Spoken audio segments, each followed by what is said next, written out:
हिंदू पंचांग के अनुसार इस साल भाद्रपद जो मास की पूर्णिमा आ रही है वो 7 सितंबर को देर रात 1:41 पे शुरू होगी। वही इसका समापन 7 सितंबर को ही रात 11:38 पे होगा। पंचांग को देखते हुए इस साल पितृपक्ष की जो शुरुआत है वो 7 सितंबर 2025 से होगी और इसका समापन 21 जो सितंबर 2025 दिन रविवार को होगा। पितृपक्ष का क्या महत्व है? पितृपक्ष में श्राद्ध करने से पितरों को मोक्ष मिलता है और वे खुश होकर अपने वंशजों को आशीर्वाद देते हैं। इस दौरान किए गए दान पुण्य तर्पण से परिवार में सुख समृद्धि आती है और सभी तरह के कष्ट दूर होते हैं। धार्मिक मान्यता के अनुसार इस दौरान पितरों से जुड़े अनुसंधान करने से कुंडली से पितृदोष समाप्त होता है। श्राद्ध के क्या नियम है? पितृपक्ष के दौरान रोज सुबह स्नान करने के बाद दक्षिण दिशा की ओर मुख करके जल में काला तिल मिला के तर्पण करना चाहिए। श्राद्ध के दिन किसी ब्राह्मण को घर पे बुला के भोजन कराना शुभ माना जाता है। भोजन में खीर, पूड़ी और उनकी पसंद की अन्य चीज़ें शामिल करनी चाहिए। श्राद्ध के बाद जरूरतमंदों को क्षमता अनुसार दान देना चाहिए। पितृपक्ष के 15 दिन तक सात्विक भोजन ही बनाना चाहिए। लहसुन, प्याज और मांसाहार का सेवन पूरी तरह से वर्जित होना चाहिए। इस दौरान घर और मन दोनों को साफ और पवित्र रखना चाहिए। पितृपक्ष में श्राद्ध का विशेष महत्व है। मान्यता है कि इस दिन जो पितृ आशीर्वाद देने धरती पे आते हैं और उनकी आत्मा की शांति के लिए तर्पण किया जाता है। पितरों के नाम से तर्पण करने से वंश वृद्धि होती है। पितृपक्ष में कुछ नियमों का पालन करना चाहिए। आइए जानते हैं पितृपक्ष में क्या करें और क्या नहीं। पितृपक्ष को श्राद्ध भी कहा जाता है। पितृपक्ष का सनातन धर्म में बहुत ही विशेष महत्व होता है। जो पितृपक्ष की जो पूजा है वो पितरों के नाम से विधि विधान से ही उनका तर्पण करना चाहिए। इससे पितरों का आशीर्वाद होता है, आपके वंश की वृद्धि भी होती है, आपको सुख सुविधाएं और सौभाग्य की प्राप्ति होती है। शास्त्रों के अनुसार पितृपक्ष में कुछ नियमों का पालन करना चाहिए वरना पितृ नाराज हो जाते हैं। अगर आप इन नियमों की अनदेखी करते हैं तो पितृ नाराज हो जाते हैं। तो आइए जानते हैं पितृपक्ष के नियम।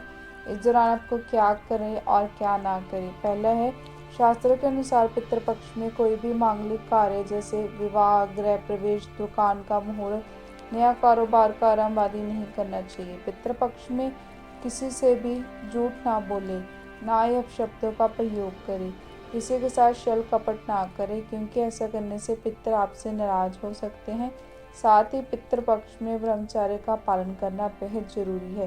पितृपक्ष के दौरान शराब, जो पान, बैंगन, प्याज, मांसाहार, सफ़ेद तिल, लौकी, मूली, लहसुन, बासी भोजन, सरसों का साग, मसूर की दाल, काला नमक, सत्तू आदि का सेवन वर्जित माना जाता है। ऐसा करने से आपके पितृ नाराज हो सकते हैं। अब मैं आपको तिथियों के अनुसार पड़ने वाले श्राद्धों के बारे में जानकारी दूंगी। जो पितृपक्ष की 2025 की तारीख है, तिथियां हैं, वो इस प्रकार है। जो पहला श्राद्ध पूर्णिमा श्राद्ध पड़ रहा है वो 7 सितंबर 2025 को दिन रविवार को पड़ रहा है।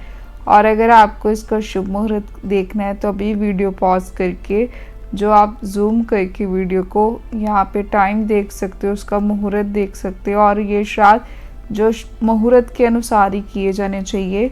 और जो दूसरा श्राद्ध पड़ रहा है वो 8 सितंबर 2025 दिन सोमवार को प्रतिपदा श्राद्ध पड़ रहा है। और तीसरा श्राद्ध 9 सितंबर 2025 को दिन मंगलवार द्वितीय श्राद्ध पड़ रहा है। और 10 सितंबर 2025 दिन बुधवार को तृतीय श्राद्ध और उसी दिन बुधवार यानी 10 सितंबर 2025 को चतुर्थी श्राद्ध पड़ रहा है। यानी इस दिन 2 श्राद्ध पड़ रहे हैं। और 11 सितंबर 2025 दिन गुरुवार को पंचमी श्राद्ध है। और 12 सितंबर 2025 दिन जो शुक्रवार को षष्ठी श्राद्ध है। और 13 सितंबर जो दिन शनिवार को सप्तमी श्राद्ध है। 14 सितंबर 2025 दिन रविवार को अष्टमी श्राद्ध है। 15 सितंबर 2025 दिन सोमवार को जो नवमी श्राद्ध है। 16 सितंबर 2025 दिन मंगलवार को दशमी श्राद्ध है। 17 सितंबर 2025 जो दिन बुधवार को एकादशी श्राद्ध है। और 18 सितंबर 2025 दिन गुरुवार को द्वादशी श्राद्ध है। 19 सितंबर 2025 दिन शुक्रवार को त्रयोदशी श्राद्ध है। और 20 सितंबर 2025 दिन शनिवार को चतुर्दशी श्राद्ध है। और 21 सितंबर 2025 दिन रविवार को सर्वपितृ अमावस्या श्राद्ध है। अगर आपको आपके पूर्वज की मृत्यु तिथि और श्राद्ध तिथि के बारे में नहीं जानकारी है तो आप सर्वपितृ अमावस्या श्राद्ध वाले दिन ही उनका श्राद्ध कर सकते हो। इससे आपके पितृ भी प्रसन्न होंगे और आप अपना श्राद्ध भी कर सकोगे। और आप कब कर सकते हैं श्राद्ध, उसके बारे में मैं आपको बताती हूँ आपको कब करना चाहिए। धार्मिक मान्यता के अनुसार श्राद्ध या तर्पण दोपहर 12 बजे के बाद ही करने से अनुरूप फल प्राप्त होते हैं। इसके अलावा दिन में कुतुब और रोहिणी मुहूर्त श्राद्ध कार्य के लिए सबसे शुभ माने जाते हैं। श्राद्ध करने के लिए किसी योग्य ब्राह्मण को घर पे बुलाकर मंत्रों का उच्चारण करें और पूजा के बाद जल से तर्पण करें। इसके बाद गाय, कुत्ते और कौवे के लिए भोजन निकालें। इन जीवों को भोजन देते समय अपने पितरों का स्मरण जरूर करें। अगर वीडियो में दी गई जानकारी अच्छी लगी तो वीडियो को लाइक करो और मेरे चैनल ज्ञान लोक को सब्सक्राइब करना मत भूलना।